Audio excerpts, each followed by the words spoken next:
नमस्कार, मैं हूं अंकुर और आप देख रहे हैं सत्यहिंदी.com। आइए एक नजर डाल लेते हैं अब तक की सुर्खियों पर। शिवसेना और महाविकास आघाड़ी सरकार में आए बड़े संकट के बीच संजय राउत का अहम बयान सामने आया है। संजय राउत ने गुरुवार दोपहर एक पत्रकार वार्ता में कहा कि अगर पार्टी से बगावत करने वाले विधायक 24 घंटे में मुंबई लौटते हैं तो पार्टी महाविकास आघाड़ी गठबंधन से बाहर निकलने की उनकी मांग पर विचार करने के लिए तैयार है। राउत ने कहा कि हमें शिवसेना प्रमुख से बात करनी चाहिए, वो मांग उनके सामने रखी जानी चाहिए, हमें वहां बैठकर पत्र व्यवहार नहीं करना चाहिए। उनकी मांग पर निश्चित रूप से विचार किया जाएगा। बता दें कि महाविकास आघाड़ी गठबंधन में शिवसेना के अलावा कांग्रेस और एनसीपी भी शामिल हैं। एकनाथ शिंदे और अन्य बागी विधायकों की ओर से यह मांग रखी गई है कि शिवसेना को एनसीपी और कांग्रेस से गठबंधन तोड़ देना चाहिए। शिवसेना नेता संजय राउत के बयान के बाद कांग्रेस ने गुरुवार शाम 5 बजे बैठक बुलाई। बैठक में ताज़ा हालात के मद्देनजर पार्टी की रणनीति क्या हो, इस पर बात होगी। प्रदेश कांग्रेस अध्यक्ष नाना पटोले ने कहा कि शिवसेना को गठबंधन से बाहर जाना है तो ये उनका मामला है, हम बीजेपी को रोकने के लिए साथ आए थे। अब शिवसेना बाहर जाती है तो इसमें कांग्रेस कुछ नहीं कर सकती। चर्चा है कि कांग्रेस के कुछ विधायक भी टूट सकते हैं। कांग्रेस की बैठक इसी के मद्देनजर बुलाई गई है। हालांकि इस संबंध में कोई आधिकारिक बयान नहीं आया है। कांग्रेस पर्यवेक्षक कमलनाथ को मुंबई भेजा गया था, लेकिन वो मध्य प्रदेश चले गए हैं। महाराष्ट्र के मुख्यमंत्री और शिवसेना प्रमुख उद्धव ठाकरे के भावुक संबोधन और मातोश्री जाने के बाद एकनाथ शिंदे कैंप के बागी विधायकों ने एक खुला पत्र लिखकर उद्धव ठाकरे पर निशाना साधा। ये खत संजय सिरसाट ने लिखा है। एकनाथ ने इस खत को ट्विटर पर साझा किया है और लिखा है, यह विधायकों की भावना है। पत्र में कहा है कि हम ये पत्र अपने विट्ठल हिंदू हृदय सम्राट शिवसेना प्रमुख बाला साहेब ठाकरे को इसलिए लिख रहे हैं क्योंकि कल सही मायने में वर्षा बंगले के दरवाजे जनता के लिए खोले गए थे। बंगले पर भीड़ देखकर खुशी हुई। पिछले 2.5 साल से शिवसेना विधायकों के तौर पर हमारे लिए ये दरवाजे बंद थे। हमें आपके आसपास के लोगों को मनाना पड़ता था कि वो आपसे हमारी मुलाकात करवा दें। जो लोग विधानसभा या राज्यसभा गए वो हमारी वजह से वहां पहुंचे। उन्होंने हमें पूरी तरह से दरकिनार करते हुए विधान परिषद और राज्यसभा चुनाव के लिए रणनीति बनाई। पत्र में आगे लिखा गया है कि हमें आपसे वर्षा या मंत्रालय में कभी भी मिलने का मौका नहीं मिला, लेकिन एकनाथ शिंदे वो शख्स थे जिनके दरवाजे हमारे लिए हमेशा खुले थे। उन्होंने हमें हमेशा सुना। हमने ही एकनाथ शिंदे से ये फैसला हमारे लिए लेने को कहा। उस्मानाबाद के शिवसेना विधायक कैलाश पाटिल विद्रोही विधायकों के खेमे से भाग निकले थे। सूरज जाते समय पाटिल गुजरात सीमा चौकी के पास से भाग निकले और उद्धव ठाकरे के पास वापस चले गए। पाटिल ने 5 किलोमीटर पैदल चलकर मुंबई जाने के लिए एक बाइक और एक ट्रक की सवारी की।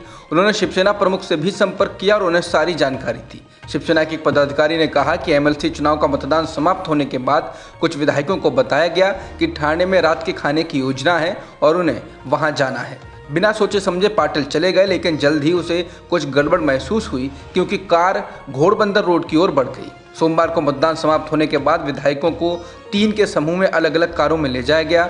पाटिल भी शाम 5:30 बजे वोट डालने के बाद विधानसभा से निकल गए। एक बार जब वो तलासरी पहुंचे तो पाटिल ने बहाना बनाया और कहा कि उनकी तबीयत खराब लग रही है, वो कार से उतरना चाहते हैं।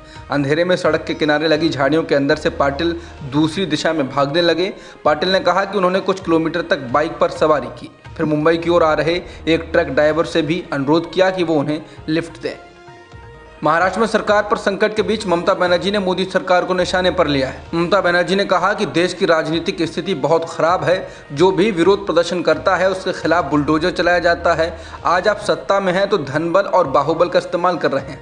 ममता ने कहा कि पश्चिम बंगाल में मानवाधिकार आयोग को भेजा गया, सीबीआई और ईडी को भेजा गया, लेकिन बीजेपी शासित राज्यों का क्या होता है।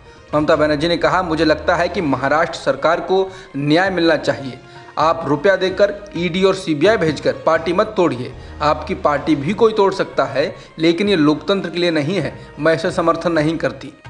गुवाहाटी में जिस होटल में शिवसेना के बागी ठहरे हुए हैं उसके बाहर तृणमूल कांग्रेस ने आज सुबह बड़े स्तर पर विरोध प्रदर्शन किया। प्रदर्शन करने वालों ने असम की सत्तारूढ़ बीजेपी पर महाराष्ट्र में उद्धव ठाकरे सरकार को गिराने के लिए गलत तरीके अपनाने का आरोप लगाया। उनका ये भी आरोप है कि शिवसेना के तख्तापलट को अंजाम देने के लिए बीजेपी ने अपने सभी संसाधनों का इस्तेमाल किया है। उन्होंने जमकर नारेबाजी की। विरोध का नेतृत्व तृणमूल कांग्रेस के असम प्रमुख रिपुन बोरा ने किया। बड़ी संख्या में पुलिसकर्मियों और सुरक्षा कर्मियों ने प्रदर्शनकारियों को काबू में रखने की कोशिश की। शिवसेना में हुई बड़ी बगावत के पीछे टीवी चैनलों, अखबारों में एकनाथ शिंदे अहम किरदार के रूप में दिखाई दिए हैं, लेकिन बीजेपी के 4 बड़े नेता शिवसेना के विधायकों को गुजरात के सूरत से लेकर असम के गुवाहाटी तक ठहराने, जरूरी चीज़ों का इंतजाम करने और लगातार उनके संपर्क में बने हुए हैं। इंडिया टुडे के मुताबिक शिवसेना के विधायकों के सूरत पहुंचने पर गुजरात बीजेपी के अध्यक्ष CR पाटिल ने मेजबान की तरह उनका स्वागत किया और इस वजह से पहले से तय अपने सभी कार्यक्रमों को रद्द कर दिया। इंडिया टुडे के मुताबिक शिंदे और शिवसेना के अन्य बागी विधायकों को सूरत के 5 सितारा होटल में ठहराने का ये विचार CR पाटिल का ही था। सूरत पाटिल का गृहनगर भी है। इसके अलावा सूरत से निकलकर शिवसेना के विधायक जब गुवाहाटी पहुंचे तो वहां भूमिका शुरू हुई असम के मुख्यमंत्री हेमंत बिस्वा शर्मा की। मुख्यमंत्री शर्मा खुद गुवाहाटी के रेडिसन ब्लू होटल में पहुंचे, जहां पर शिवसेना के बागी विधायक रुके हुए हैं। इससे पहले गुवाहाटी एयरपोर्ट पर बीजेपी के विधायक सुशांत बोरगोहेन ने शिवसेना के बागी विधायकों का स्वागत किया। सुशांत को मुख्यमंत्री शर्मा का करीबी माना जाता है। इंडिया टुडे के मुताबिक बीजेपी के सूत्रों ने कहा कि एकनाथ शिंदे और बागी विधायकों से बातचीत करने की जिम्मेदारी बीजेपी के 2 वरिष्ठ नेताओं केंद्रीय मंत्री भूपेंद्र यादव और पार्टी के राष्ट्रीय महासचिव CT रवि को दी गई है। शिवसेना ने सियासी संकट पर सामना में लिखे ताज़ा संपादकीय में कहा कि पार्टी का संगठन मजबूत है, इसलिए अलग समूह बनाकर असम में गए लोगों को विधायक माननीय बनने का मौका मिला। ये सभी विधायक एक बार फिर चुनाव का सामना करते हैं तो जनता उन्हें पराजित किए बगैर नहीं रहेगी।